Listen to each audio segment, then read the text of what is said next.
La journée de mardi 7 février 2023 au African Mining Indaba à Cape Town, en Afrique du Sud, a été marquée par les adresses du président hôte Cyril Ramaphosa et du président de la RDC, Félix-Antoine Tshisekedi Tshilombo, a axé son allocution beaucoup plus sur l'importance pour l'Afrique et toute la communauté internationale à œuvrer pour que la RDC recouvre la paix dans la province du Nord Kivu. Le chef de l'État congolais a cité le Rwanda qui se cache derrière le M23 pour occuper une partie de son territoire en pillant ses richesses naturelles. Félix Tshisekedi a invité les investisseurs à venir en nombre au Congo-Kinshasa, d'autant plus qu'il a mis tout en œuvre pour la sécurisation de l'ensemble du pays. C'est donc une destination de choix qui offre d'innombrables opportunités.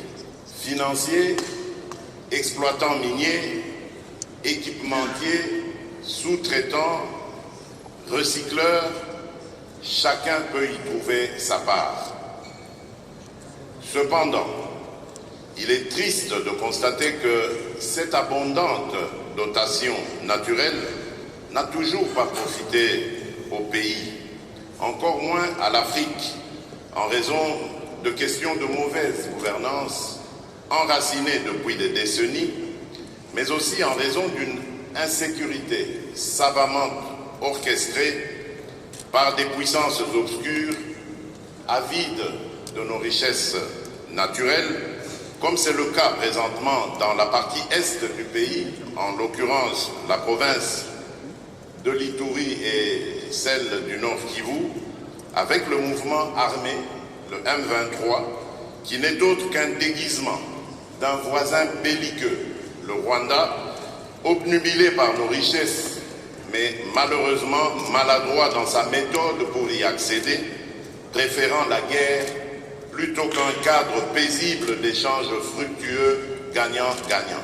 Le discours du chef de l'État a attiré l'attention de plusieurs personnalités faisant partie de la délégation congolaise. La gouverneure du Lualaba, Marie-Thérèse Masuka Saini, a salué la volonté de l'autorité suprême du pays qui déploie d'énormes sacrifices pour la pacification de l'Est de la RDC, car, dit-elle, les investissements dans les mines ne peuvent être possibles avec les bruits des bottes. Le chef de l'État a interpellé le monde parce qu'il a dit « nous sommes agressés ».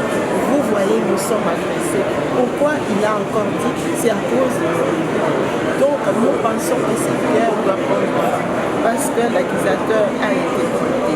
Le chef de l'État n'arrête pas, il fait tous ses efforts, il ne dort pas pour que nous puissions récupérer la paix. Nous l'encourageons tout en encourageant aussi les FARDC qui continuent à se battre pour que nous puissions retrouver la paix totalement. Le président de la RDC a disposé ensuite du temps pour visiter le stand aménagé pour la République et plusieurs autres.